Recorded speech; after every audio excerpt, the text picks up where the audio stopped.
Praise lord. ప్రభువైన యేసుక్రీస్తు నామములో అందరికీ వందనాలండి. బాగున్నారా? ఈరోజు దేవుని వాక్యాన్ని మనము చదువుకుందాం. కీర్తన గ్రంథము 34వ అధ్యాయము 19వ వచనం మనము చదువుకుందాం. నీతిమంతునికి కలుగు ఆపదలు అనేకములు, వాటి అన్నింటిలో నుండి యెహోవా వానిని తప్పించును లేదా విడిపించును. వాటి అన్నింటిలో నుండి అంటే 1, 2, 3 అని లెక్క లేదు కానీ ఎన్ని ఆపదలు ఎన్ని అపాయాలు కలిగినప్పటికీ వాటన్నింటి నుంచి విడిపిస్తాడు అని ఈ యొక్క వాక్యంలో మనము చదువుతున్నాం. నీతిమంతులు అనగా ఎవరు? ఇది నీతిమంతులు లోకంలో ఒక్కడు కూడా లేడనే వాక్యం చెప్తూ ఉన్నది. మరి నీతిమంతులు లేనప్పుడు నీతిమంతులు కలుగు ఆపదలు అనేకములని ఎందుకు ఉన్నది అంటే, మనము దేవుణ్ణి విశ్వసించిన తర్వాత దేవుడు నా కోసం మరణించాడు, నా పాపాలన్నీ తీసివేయడానికే ఈ లోకానికి వచ్చాడు, నా కోసం మరణించి నా యొక్క పాపపు రుణపత్రాలన్నీ తీసివేసినాడు అని దేవుణ్ణి నమ్మి దేవుని యందు విశ్వాసం ఉంచి దేవుని యందు భయభక్తులు కలిగి జీవించినప్పుడు దేవుని నమ్మడం వల్లే దేవుడు నీతిమంతులుగా మనల్ని తీరుస్తాడు అని వాక్యం రోమపత్రికలో వ్రాయబడి ఉన్నది. మరి కాబట్టి నీతిమంతులు అనగా దేవుణ్ణి నమ్మి దేవుణ్ణి విశ్వసించిన వారు నీతిమంతులుగా తీర్చబడతారని వాక్యంలో చెప్పినట్లుగా నీతిమంతులు దేవుణ్ణి నమ్మిన వారు అని మనము చూడగలం.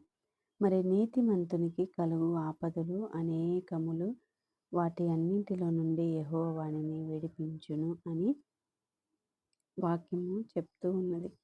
మరి నీతిమంతులు ఎవరు బైబిల్లో ఉన్నారు అంటే, నీతిమంతునిగా ఉన్న యోబు గారు చూస్తాము, అలాగే నోహావుని చూస్తాము. మరి వాళ్ళందరికీ ఆపదలు రాలేదా అంటే బైబిల్లో చక్కగా రాయబడి ఉన్నది. యోబుకు అనేకమైన ఆపదలు, ఎన్నో ఇరుకులు, ఇబ్బందులు, కష్టాలు, నష్టాలు ఎన్నో వచ్చాయి. అయినప్పటికీ వాటన్నింటి నుండి విడిపిస్తూ వచ్చాడు దేవుడు యోబు గారిని. అలాగే నీతిమంతుడుగా ఎంచబడిన నోహాకు కూడా ఎన్నో ఆపదలు వచ్చాయి. అయినప్పటికీ వాటన్నింటి నుంచి దేవుడు విడిపిస్తూ వచ్చాడు. మరి ఈనాడు మనము ఈ లోకంలో జీవిస్తూ ఉంటుండగా మనకు కూడా ఎన్నో ఇరుకులు, ఇబ్బందులు, ఆపదలు వస్తూనే ఉంటాయి కదా. మరి వాటన్నింటి నుంచి మనల్ని కూడా విడిపిస్తాడు, మనల్ని కూడా కాపాడుతాడు అన్న విశ్వాసం కలిగి దేవుని యందు పరిపూర్ణమైన విశ్వాసము, నమ్మకం కలిగి ముందుకు సాగినప్పుడు మనము అధైర్య చెందక, మనము కృంగిపోక దేవుని యందు విశ్వాసం కలిగి ముందుకు సాగినప్పుడు మరి నీతిని కలిగి జీవించడం అన్నది ఈ లోకంలో ఒక సవాలనే చెప్పచ్చు. ఎందుకంటే లోకంలో నీతిగా జీవించాలంటే ఒక్క మాటని పదే పదే చెప్తూ అబద్ధాలు చెప్తూనే నీతిమంతులకు అవహేళన చేస్తూ ఎన్నో కృంగుదల మాటలు చెప్తూ బాధ పెడుతూ ఉంటారు. మరి వాళ్ళు నీతిగా ఉన్నారంటే నీతిగా అస్సలు ఉండరు. మరి అలాంటి వాళ్ళే ముందుకు వెళ్ళిపోతున్నారు, నీతిమంతులు వెనకబడిపోతూ ఉన్నారు.